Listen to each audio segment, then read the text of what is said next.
സ്മൃതി പരുത്തിക്കാട് എന്ന് പറയുന്ന പെണ്ണും പിള്ളയോടാണ്. എനിക്ക് അറപ്പാണ് ആ സ്ത്രീയെ. അവർ കോൺഗ്രസ് ആയോ കമ്മ്യൂണിസ്റ്റ് വിരുദ്ധയായതുകൊണ്ടോ അതുകൊണ്ടൊന്നുമല്ല. പറയാൻ വന്നത് സ്മൃതി എന്ന പെണ്ണും പിള്ളയുടെ നിലവാരത്തെക്കുറിച്ചാണ്.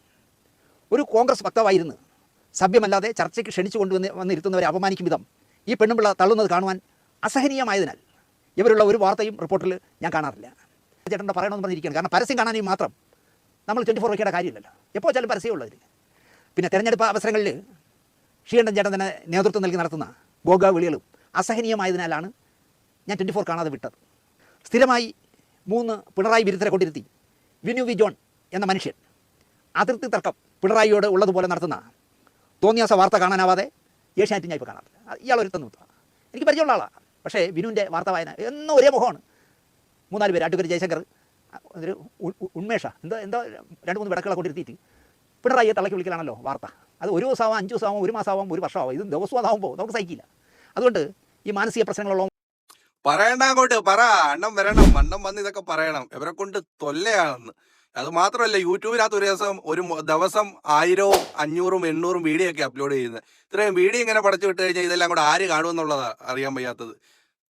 സത്യസന്ധമായ കാര്യമായി പറഞ്ഞത് കേട്ടോ. വാർത്താ ചാനൽ തുറക്കാൻ വയ്യ. രാത്രിയിലാണെങ്കിൽ ഈ ചർച്ച കാണാൻ ഇരുന്ന് കഴിഞ്ഞാൽ അതിനകത്ത് ബഹളമല്ലാതെ മറ്റൊന്നുമില്ല. കൂട്ടയടി എന്നതല്ലാതെ വേറൊന്നും അതിനെ പറയാനില്ല. ഈ കാര്യങ്ങളൊക്കെ ഉണ്ടല്ലോ. വേറൊരു കാര്യമുണ്ട് കേട്ടോ. എന്തൊക്കെ പറഞ്ഞാലും ഇങ്ങേരുടെ ഒരു റിയാക്ഷനായിട്ടല്ല ചെയ്യുന്ന, വീഡിയോസായിട്ടാണ് ചെയ്യുന്നത്.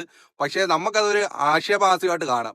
അത്തരത്തിൽ നല്ല അടിപൊളിയായിട്ട് പറയും. ആർക്കെതിരെ ആണെങ്കിലും പുള്ളി പറയാനുള്ളത് തുറന്നൊക്കെ പറയും. അതുകൊണ്ട് ഞാൻ എപ്പോഴും വാച്ച് ചെയ്യുന്നൊരു വ്യക്തിയാണ് ഈ ശാന്തിവിള എന്ന് പറയുന്ന പുള്ളി. അപ്പോൾ നമുക്ക് ഇതിൻ്റെ ബാക്കി ഭാഗം കാണാം. അതിന് മുമ്പായിട്ട് എൻ്റെ പ്രിയമുള്ളവരെല്ലാവരും നമ്മളെ ഒന്ന് സപ്പോർട്ട് ചെയ്യുന്ന കാര്യം പരിഗണിക്കുക. അതോടൊപ്പം നമ്മുടെ ചാനലൊന്ന് സബ്സ്ക്രൈബ് ചെയ്യുകയും ലൈക്ക് ചെയ്യുകയും ഷെയർ ചെയ്യുകയും കമൻറ്റ് ചെയ്യുകയൊക്കെ ചെയ്യുക. ഫേസ്ബുക്കിലാണെങ്കിൽ പേജ് ഒന്ന് ഫോളോ കൂടി ചെയ്യുക. അപ്പോൾ നമുക്ക് നേരെ വീഡിയോയിലേക്ക് പോകാം. എന്നാൽ മലയാള TV വാർത്താ വായനക്കാരിൽ അറപ്പ് തോന്നിയ ഒരൊറ്റ അവതാരകയേ ഉള്ളൂ. അത് സ്മൃതി പരുത്തിക്കാട് എന്ന് പറയുന്ന പെണ്ണും പിള്ളയോടാണ്. എനിക്ക് അറപ്പാണ് ആ സ്ത്രീയെ. അവർ കോൺഗ്രസ് ആയോ കമ്മ്യൂണിസ്റ്റ് വിരുദ്ധയായതുകൊണ്ടോ അതുകൊണ്ടൊന്നുമല്ല. ഏത് ചാനലിൽ പോയാലും ഒന്നെടുത്താൽ ഒന്ന് ഫ്രീ എന്ന തരത്തിൽ ഇവരെപ്പറ്റി സത്യസന്ധമായൊരു കഥ മുമ്പ് ഞാൻ കേട്ടിരുന്നു. അതുകൊണ്ട് തുടങ്ങിയ ഒരു പുച്ഛവും എനിക്കുണ്ടായിരുന്നു. ഒരു സത്യസന്ധനായ കമ്മ്യൂണിസ്റ്റിനെ പോലെ വാർത്തകൾ ഉണ്ടാക്കുന്ന, വായിക്കുന്നവരും സത്യസന്ധരും സദാചാര പാലകരും നട്ടെല്ലുറപ്പ് ഉള്ളവരും ആകണം എന്ന് ആവശ്യമില്ലാതെ ചിന്തിക്കുന്ന ആളാണ് ഞാൻ. വാർത്ത വായിക്കുന്നവർ അങ്ങനെ ആയിരിക്കണം. ഇപ്പോൾ പഴയ എത്തിക്സ് ഒന്നും ഇല്ലല്ലോ. സുജയ പാർവതിക്ക് 24/7 മലയാളം കൊടുത്ത ഹൈപ്പും, റിപ്പോർട്ടറിൽ നിന്ന് പോയ സുജയ പാർവതി റിപ്പോർട്ടറിൽ നിന്നാണ് പോയത്. സുജ അങ്ങനെ എന്തോ ഒരു പെൺകുട്ടി റിപ്പോർട്ടറിൽ നിന്ന്, അല്ല 24/7 മലയാളത്തിൽ നിന്ന് പോയല്ലോ. അവർക്ക് 2 പേർക്കും, സുജയ്ക്കായാലും മറ്റേ ഞാൻ പേര് വിട്ടുപോയ ആ പെൺകുട്ടിക്കായാലും, അവർക്ക് കൊടുത്തിരുന്ന സ്വാതന്ത്ര്യവും ഇട്ടെറിഞ്ഞ് ശമ്പള വർധന എന്ന ഒറ്റ കാരണത്താൽ ബിഗ് TV-യിൽ അവർ ചാടിക്കേറി. അപ്പൊ ഇതിനകത്തൊക്കെ എന്ന് പറഞ്ഞു കഴിഞ്ഞാൽ ഏറ്റവും വലിയ രസം എന്ന് പറഞ്ഞു കഴിഞ്ഞാലുണ്ടല്ലോ, ഇവരെല്ലാവരും നല്ല സൽപുത്രന്മാരാവും. ഇവരെല്ലാം സമൂഹത്തിന് മാതൃകയ്ക്ക് വേണ്ടി തുടങ്ങിയ ചാനലുകളാണ്. ഇവര് തമ്മിൽ ഏറ്റവും വലിയ ഇടി. റേറ്റിങ്ങിന് വേണ്ടി ഏതൊക്കെ കോപ്രായങ്ങൾ കാണിക്കാവോ, ഏതൊക്കെ അലവലാദിത്തം കാണിക്കാവോ, അതെല്ലാം അവർ കാണിക്കും. അത് മാത്രമല്ല ആരേലും. അപ്പൊ ഈ സലീം കുമാറിന്റെ വീട്ടിൽ നടന്ന ആ ഒരു പ്രശ്നം ഈ ഇടയ്ക്ക് കണ്ടായിരുന്നു. ഇവരുൾപ്പെടെയുള്ള എല്ലാവരെയും കൂടെ പറഞ്ഞത്. പക്ഷെ അന്നെന്തുവാ ഉള്ള യൂട്യൂബുകാരുടെ തലയ്ക്കോട്ട് എല്ലാം കൂടെ അങ്ങ് വെച്ചു കൊടുത്ത്, ഈ മാപ്പറകളെല്ലാം കൂടെ. ഇതിനകത്തെല്ലാം ഒന്ന് പറയട്ടെ, എന്തോലും ഒരു ഇവന്റ് നടന്നാൽ, ഓണമാവട്ടെ, ഇനിയിപ്പോൾ ഇലക്ഷൻ ആവട്ടെ, അല്ല ആരെങ്കിലും പ്രശസ്തര കല്യാണം ആവട്ടെ, എൻ്റെ പൊന്നെ എനിക്കാദ്യം കാണിക്കണം. എന്തെല്ലാം പ്രഹസനമാ. എന്തോലും ഒരു വിഷയം നടന്നു കഴിഞ്ഞാൽ വൈകിട്ട് ചർച്ചയാണെങ്കിലോ, ചർച്ചയാണെങ്കിൽ പിന്നെ പറയുകയും വേണ്ട. സത്യം പറഞ്ഞാൽ ഈ വാർത്താ ചാനൽ എന്ന് പറഞ്ഞാൽ വെറുത്തങ്ങേറ്റം. അത്രയേ ഉള്ളൂ. ഇപ്പോൾ കാശാണ് മുഖ്യം, അല്ലാതെ എത്തിക്സുകളൊന്നും ഇല്ല. പറയാൻ വന്നത് സ്മൃതി എന്ന പെണ്ണും പിള്ളയുടെ നിലവാരത്തെക്കുറിച്ചാണ്. ഒരു കോൺഗ്രസ് വക്താവായിരുന്നു സഭ്യമല്ലാതെ ചർച്ചയ്ക്ക് ക്ഷണിച്ചു വന്നിരുത്തുന്നവരെ അപമാനിക്കും വിധം ഈ പെണ്ണും പിള്ള തള്ളുന്നത് കാണുവാൻ അസഹനീയമായതിനാൽ ഇവരുള്ള ഒരു വാർത്തയും റിപ്പോർട്ടറിൽ ഞാൻ കാണാറില്ല. ബാക്കി സമയം മുഴുവൻ ഞാനിപ്പോൾ റിപ്പോർട്ടറാണ് എൻ്റെ വീട്ടിൽ വയ്ക്കാറ്. ഇവരുള്ള 8 മണിക്ക് എന്തോ ഒരു ചർച്ചയൊക്കെ ഉണ്ടല്ലോ, അതൊന്നും ഞാൻ വയ്ക്കില്ല. കാരണം എനിക്ക് സഹിക്കാൻ പറ്റില്ല. നമ്മൾ സ്വന്തം പൈസയ്ക്ക് വാങ്ങിച്ച TV എറിഞ്ഞു പൊട്ടിക്കാൻ പറ്റുമോ? അതിന് പകരം ഞാൻ ചാനൽ മാറ്റി 24-ലേക്കോ മറ്റേതെങ്കിലും ഒരു ചാനലിലേക്ക് പോകും. 24-ൽ ഞാനിപ്പോൾ അധികം പോകാത്തത് ഞാൻ ക്ഷീണ ചേട്ടൻ്റെ പറയണമെന്ന് പറഞ്ഞിരിക്കുകയാണ്. കാരണം പരസ്യം കാണാനും മാത്രം എന്തായാലും കാര്യമില്ലല്ലോ. അണ്ണൻ അറിയാൻ വയ്യാത്ത വാർത്തയല്ല ഇപ്പോൾ വേണ്ടത്.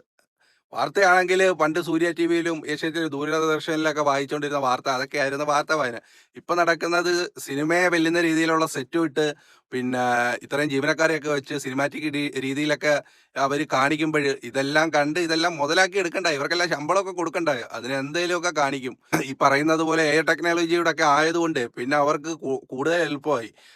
ഒരു ചാനൽ എന്തോലും ഒരു പുതിയ ഐഡിയ കൊണ്ടുവന്നു കഴിഞ്ഞാൽ അതിനെ വെല്ലാൻ അടുത്ത ചാനലിന് എന്തോലും പെട്ടെന്ന് തന്നെ ഇറക്കണം. ഇറക്കിയില്ലെങ്കിൽ അവരെ മാർക്കറ്റ് ഇടിയും. അതുകൊണ്ട് അവിടെ നടക്കുന്നത് വാർത്ത വായന മാത്രമല്ല, ഇനി ഇതിന്റെ വലുതാണ് കാണാനിരിക്കുന്നത്.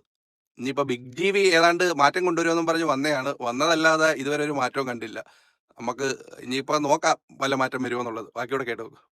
ശ്രീകണ്ഠൻ ചേട്ടൻ തന്നെ നേതൃത്വം നൽകി നടത്തുന്ന ഗോഗ വിളികളും അസഹനീയമായതിനാലാണ് ഞാൻ 24 കാണാതെ വിട്ടത്. എൻ്റെ ഒരു ആസ്വാദന നിലവാരത്തിൻ്റെ കുഴപ്പമാണോ എന്ന് എനിക്കറിയില്ല. വാർത്ത വായിക്കുന്നവർ വാർത്തയല്ലേ വായിക്കണ്ടേ? തിരഞ്ഞെടുപ്പ് അവലോകനവും തിരഞ്ഞെടുപ്പ് ചർച്ചകളും നടത്തുകയാണെങ്കിൽ അതിൽ അതിന് പകരേ ശ്രീകണ്ഠൻ ചേട്ടൻ തന്നെ മുദ്രാവാക്യം വിളിക്കുകയും പുറകെ ഓരോരുത്തന്മാരെ കൊണ്ട് ഗോഗോ വിളിക്കുകയും ചെയ്യുന്നത് സഹിക്കാൻ പറ്റില്ല വീട്ടിലിരുന്നോട്ട്. അതുകൊണ്ടാണ് ഞാനിപ്പോൾ 24 തിരഞ്ഞെടുപ്പ് ഇപ്പോൾ 4-ാം തീയതി വോട്ടെണ്ണുമ്പോഴും ഞാൻ 24 വയ്ക്കില്ല. സ്ഥിരമായി 3 പിണറായി വിരുദ്ധരെ കൊണ്ടിരുത്തി വിനു വി ജോൺ എന്ന മനുഷ്യൻ അതിർത്തി തർക്കം പിണറായിയോട് ഉള്ളതുപോലെ നടത്തുന്ന തോന്നിയാസ വാർത്ത കാണാനാവാതെ ഏഷ്യാനെറ്റ് ഞാൻ ഇപ്പോൾ കാണാറില്ല. ഇയാളൊരുത്തം നിമിത്തമാണ്. എനിക്ക് പരിചയമുള്ള ആളാണ്. പക്ഷേ വിനുവിൻ്റെ വാർത്താ വായന എന്നും ഒരേ മുഖമാണ്. 3-4 പേര്, അഡ്വക്കേറ്റ് ജയശങ്കർ, ഒരു ഉന്മേഷ എന്തോ 2-3 വിടക്കുകളെ കൊണ്ടിരുത്തിയിട്ട് പിണറായിയെ തള്ളക്കി വിളിക്കലാണല്ലോ വാർത്ത. അത് 1 ദിവസമാവാം, 5 ദിവസമാവാം, 1 മാസമാവാം, 1 വർഷമാവാം. ഇത് ദിവസവും അതാവുമ്പോൾ നമുക്ക് സഹിക്കില്ല. അതുകൊണ്ട് ഈ മാനസിക പ്രശ്നങ്ങളുള്ളവന്മാരുടെ ചാനൽ കാണണ്ടെന്ന് പറഞ്ഞ് ഞാനത് കാണാറില്ല. എന്തിന് നമ്മുടെ ക്ഷമയും നമ്മുടെ കറണ്ടും കളയുന്നത് എന്നാണ് ഞാൻ ആലോചിക്കാറ്. റിപ്പോർട്ടറിൽ മൂക്കും തുറന്നു പിടിച്ച് ഈ പെണ്ണുപിള്ള KPCCയുടെ PR ആയി നടത്തുന്ന വാർത്താ വായന ഉടമയായ ആൻറ്റിൻ അഗസ്റ്റിനെ പോലും പോടാ പുല്ലേ എന്ന തരത്തിൽ കാട്ടിക്കൂട്ടുന്ന കോപ്രായങ്ങൾ സഹിക്കാവുന്നതിനും അപ്പുറമാണ്. അതൊന്നും പറഞ്ഞിട്ട് കാര്യമില്ല. ഈ പറയുന്ന ചാനലുകളെല്ലാം പറയും ഞങ്ങൾ വലിയ നിഷ്പക്ഷമതികളാണ്, ഞങ്ങൾ എല്ലാവരെയും ആരുടെയും പക്ഷമില്ല, ജാതിയില്ല, മതമില്ല, രാഷ്ട്രീയമില്ല, ഒന്നുമില്ലെന്നൊക്കെ പറയും. പിന്നെ രാഷ്ട്രീയക്കാർ തന്നെ നടത്തുന്ന ചാനലുകളുണ്ട്, അത് പിന്നെ അവരുടെ രാഷ്ട്രീയം പറയത്തുള്ളൂ, അത് പിന്നെ അങ്ങനെ കാണാം. അല്ലാതെ ഈ നിഷ്പക്ഷപാതത്തിന്റെ ഒരു കോട്ടെടുത്തിട്ടേക്കുന്ന കുറേ ചാനലുകളുണ്ടല്ലോ. എന്നാൽ ഇവർക്കെല്ലാം ഫണ്ട് ഒരു വിഷയമാണല്ലോ. അന്നേരം ഫണ്ടിന്റെ ഇഷ്യൂ വരുമ്പം ഓട്ടോമാറ്റിക് എന്തായാലും ഒരു വശത്തേക്ക് ചായും. അത് എ ആയാലും ബി ആയാലും ഏതൊരു അങ്ങോട്ടോ ഇങ്ങോട്ടോ ചായും. അത് നിലനിൽപ്പിന്റെ പ്രശ്നമായി പോയി. ഇത്രയൊക്കെ ഗിമ്മിക്കുകൾ കാണിക്കുമ്പം അത് മുതലാക്കി എടുക്കണമെങ്കിൽ ഫണ്ടിങ് വേണം, പരസ്യം വേണം, ബാക്കിയുള്ള കാര്യങ്ങൾ വേണം. അതൊക്കെ വേണമെങ്കിൽ എന്ത് വേണം? കാശ് വേണം. കാശ് ഉണ്ടെങ്കിലേ കാര്യങ്ങൾ നടക്കും. അപ്പം വാർത്തയുടെ ഒക്കെ ഈ പറയുന്നത് പോലെ മൂല്യങ്ങളൊക്കെ നമ്മൾ നോക്കണ്ട, പിന്നെ ഒരു എന്റർടൈൻമെന്റ് പോലെ കാണാം, അത്രേ ഉള്ളൂ. അതിന്റെ ഇടയ്ക്ക് കൂടെ ഒക്കെ എന്തോലും വാർത്തകൾ കിട്ടി എന്നുള്ളതാണ് ഇപ്പൊ തോന്നുന്നത്.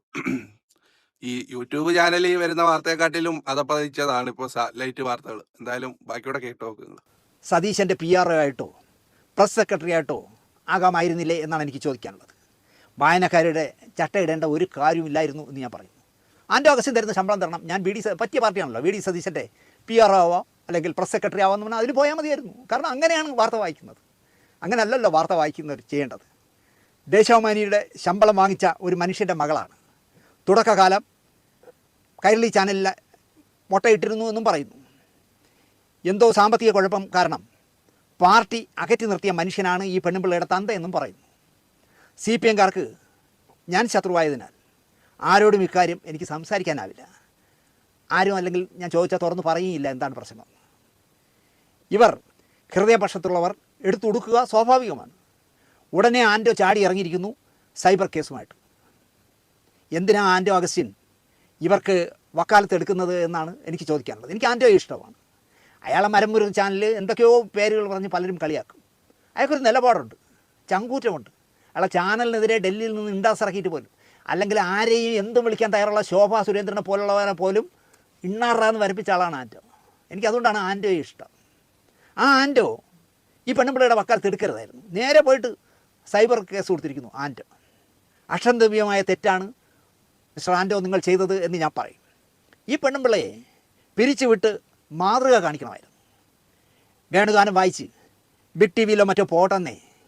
കാര്യം എന്തൊക്കെ പറഞ്ഞാലും ആ സുജാ പാർവതി ഒരു ചാണകത്തിൽ ചവിട്ടുമെങ്കിലും പാവമായിരുന്നു. ഇപ്പോൾ വാർത്തകളിൽ ഈ പെണ്ണുപിള്ള കരച്ചിലാണ് പ്രധാന കലാപരിപാടി. വർത്തമാനകാല വാർത്താ ചാനലിൻ്റെയൊക്കെ അവസ്ഥ അങ്ങനെയാണെന്നാ. എന്ത് ചെയ്യാനൊക്കും? കാണുക, സഹിക്കുക എന്നുള്ളതേ ഉള്ളൂ. അല്ലാതെ എന്ത് ചെയ്യാനൊക്കും? ഈ സാറ്റലൈറ്റുകാരാണെങ്കിൽ സോഷ്യൽ മീഡിയ വാർത്തക്കാരെ കുറ്റം പറയും, സോഷ്യൽ മീഡിയക്കാരാണെങ്കിൽ സാറ്റലൈറ്റുകാരെ കുറ്റം പറയും. ഇതൊക്കെ ആണെങ്കിൽ ഇതൊന്നും പോരായിട്ട് ടെക്സ്റ്റ് എഴുതി വിടുന്ന കുറേ വാർത്തക്കാരും, ഇതെല്ലാം കൂടെ കൊണ്ട് ആകെ ചലകുളവാണ്. അപ്പോൾ പത്രം വായിക്കാന്ന് വിചാരിച്ചാൽ അത് തുറന്നാൽ അതിനകത്ത് മൊത്തം പരസ്യത്തിന്റെ ബഹളം. ചാനൽ തുറന്നാൽ എവിടൊക്കെ സ്ഥലമുണ്ടോ, നിൽക്കുന്നിടം പോരാ, ഇരിക്കുന്നിടം പോരാ, രാത്രി ഇരിക്കുന്ന ലാപ്ടോപ്പിന്റെ ചവിട്ടി വരെ പരസ്യം ഒട്ടിച്ച് വെച്ചേക്കുക. ഇതിപ്പോൾ IPL കളിക്കാൻ കളത്തിൽ ഇറങ്ങുന്ന കളിക്കാരുടെ ഉള്ള അവസ്ഥ. വാർത്ത വായിക്കുക ഒരാൾ വെളിയിലോട്ട് ഇറങ്ങുമ്പോൾ അതിന് എവിടെയൊക്കെ പരസ്യം വെക്കാവോ, തിരികെ കയറ്റാവോ അതെല്ലാം കയറ്റും.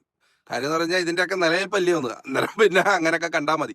ഇനിയിപ്പോൾ മൂല്യമുള്ള വാർത്ത തേടിയാണെങ്കിൽ പണ്ട് ദൂരദർശനിലൊക്കെ പോകേണ്ടി വരും, അല്ലാതെ അതൊന്നും ഇനിയുള്ള കാലത്ത് കാണാൻ പറ്റുമെന്ന് തോന്നുന്നില്ല. അല്ലെ സ്വന്തമായിട്ട് പോയി തിരക്കേറിയേണ്ടി വരും.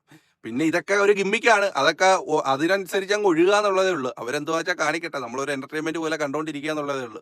പിന്നെ ഇപ്പം ഫാൻ ബേസും ഉണ്ടല്ലോ, ഹാഷിമി താജ് ഇബ്രാഹിന് ഫാന്, ഈ പറയുന്ന സുജിയ പാർവതിക്ക് ഒരു ഫാൻസ്, പിന്നെ ഈ പറയുന്ന സ്മൃതിക്ക് കുറച്ച് ഫാൻസ്, അങ്ങനെ ഓരോ വാർത്ത വായിക്കുന്നവർക്കും ഫാൻ സ്പേസ് ഉണ്ട് കേട്ടോ ഇവിടെ. അങ്ങനെയൊക്കെയുള്ള കാര്യങ്ങളുണ്ട്.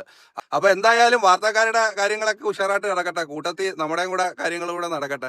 എൻ്റെ പ്രിയമുള്ളവരെല്ലാം നമ്മളെ സപ്പോർട്ട് ചെയ്യുന്ന കാര്യം, ചാനൽ സബ്സ്ക്രൈബ് ചെയ്യുന്ന കാര്യം കാര്യമായിട്ട് തന്നെ ഒന്ന് പരിഗണിക്കണം. അതാണ് എനിക്ക് പറയാനുള്ളത്. പിന്നെ ഈ വാർത്താ ചാനലുകാർ ഈ യൂട്യൂബിനകത്ത് ഈ 1000 വീഡിയോ ഒക്കെ വെച്ച് ഇടുമ്പോൾ ബാക്കിയുള്ള ചെറിയ ചെറിയ യൂട്യൂബുകാരുടെ അവസ്ഥ വളരെ പരിതാപകരമാണ് ഇപ്പം. എന്തായിരുന്നാലും എന്തോരമൊക്കെ അവർ ചെയ്യട്ടെ. നമുക്ക് വേറൊരു ടോപ്പിക്കുമായി കാണാം. അതുവരെയും ബൈ. അഭിപ്രായം എന്തോന്ന് വെച്ചാൽ ഒന്ന് കമൻ്റായിട്ട് പറയണേ എല്ലാവരും. Thank you.